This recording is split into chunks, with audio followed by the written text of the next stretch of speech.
The world reassembled itself in pieces, sound first, then breath. Then cold Samantha landed hard on something metallic, the impact knocking the air from her lungs. A hiss of static filled her ears as vision struggled to form. Everything smelled. Of ozone and scorched earth, the sharp tang of lightning striking too close.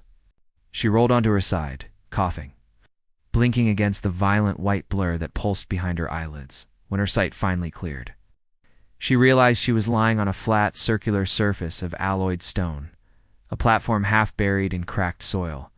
Above her, the sky stretched in endless ash-gray layers, swirling with storm debris. The academy was nowhere in sight. The familiar dome of New Carthage had vanished as though swallowed by the horizon itself. They were in open wilderness, or what remained of it. Samantha pushed herself up slowly, muscles trembling. Cold wind blasted across the barren plain, carrying a faint howl that might have been distant thunder, or something far worse. She felt the vibration of the land beneath her palms, hollow. In places, uneven in others, like the terrain hid more than it revealed. The stranger stood a few steps away, facing the horizon with her back to Samantha. Her hair floated weightlessly, unaffected by the harsh wind. For a moment, she seemed motionless, statue carved from moonlit stone. But then she spoke, voice soft, layered, sorrowful.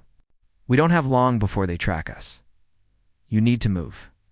Samantha swallowed, still dizzy. Where are we?" The stranger turned, and in the muted gray light, she looked even more unreal. Her eyes shimmered like they were reflecting light from somewhere beyond the visible spectrum.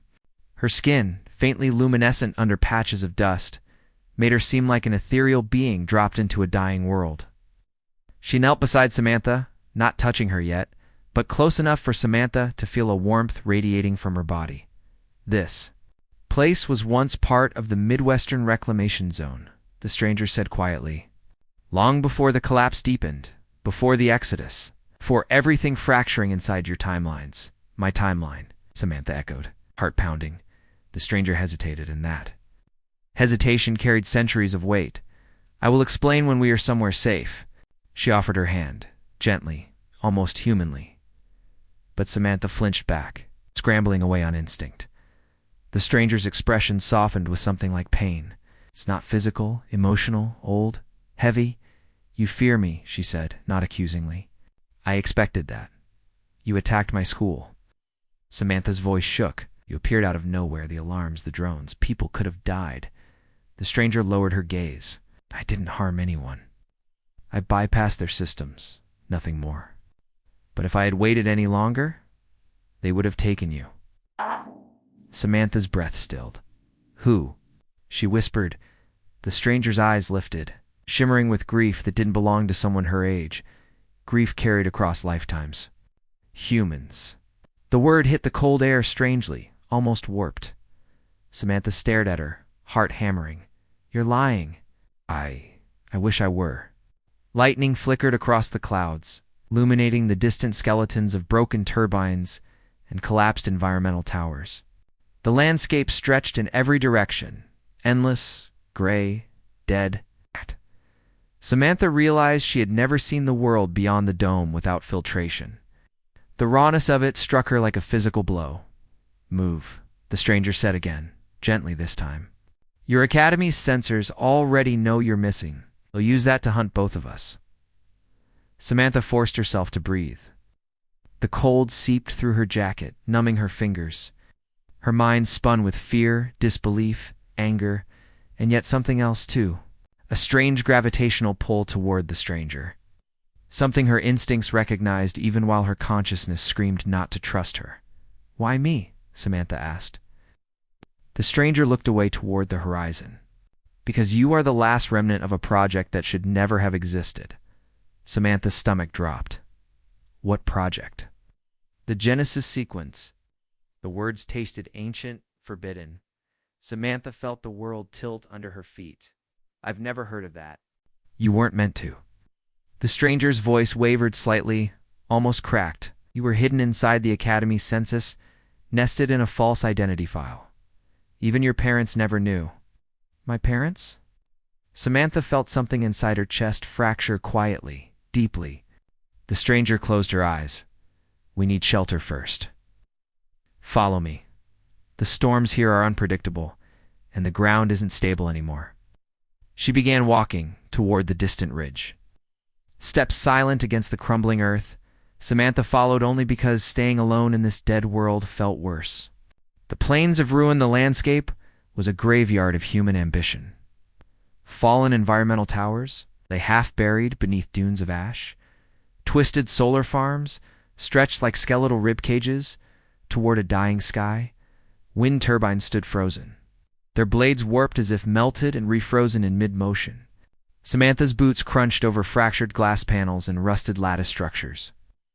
Every few steps, the ground trembled, subtle but noticeable.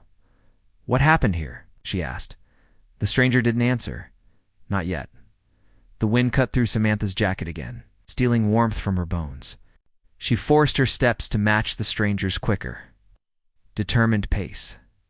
Despite everything, the fear, the isolation, the surreal horror, Samantha couldn't help noticing how the stranger moved, effortlessly, gracefully, almost gliding, as if gravity weighed differently on her.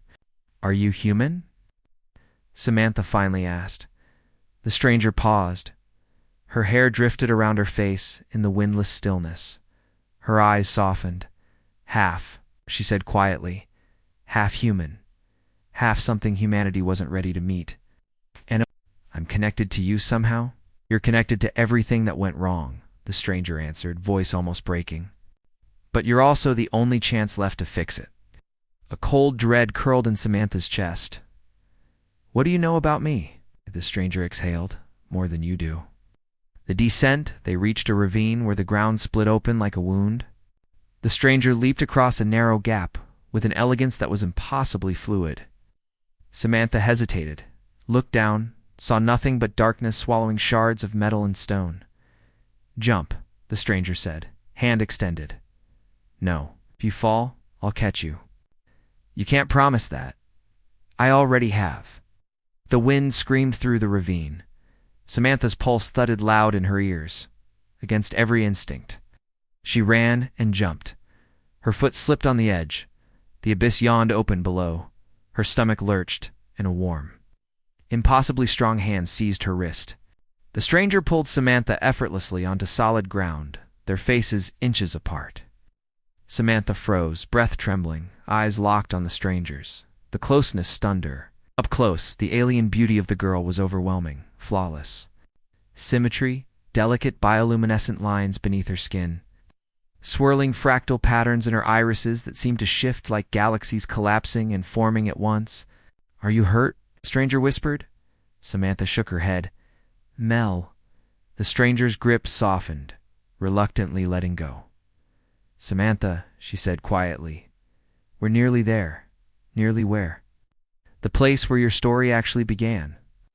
The impossible structure of the ridge dropped suddenly, revealing a valley that did not belong in any map Samantha had ever studied. Below them, carved into the earth like a fossilized ship, lay a massive underground facility, half exposed, its metal ribs jutting into the stormy air. It looked ancient and advanced all at once, like a relic built by humans trying to imitate alien architecture. Samantha's breath hitched. What is this place? The stranger closed her eyes, voice filled with a grief so deep it seemed carved into her very being. This, she whispered, is where you were created. The wind fell silent. Samantha's heart stopped, and the world, this dying, broken world, felt suddenly impossibly small.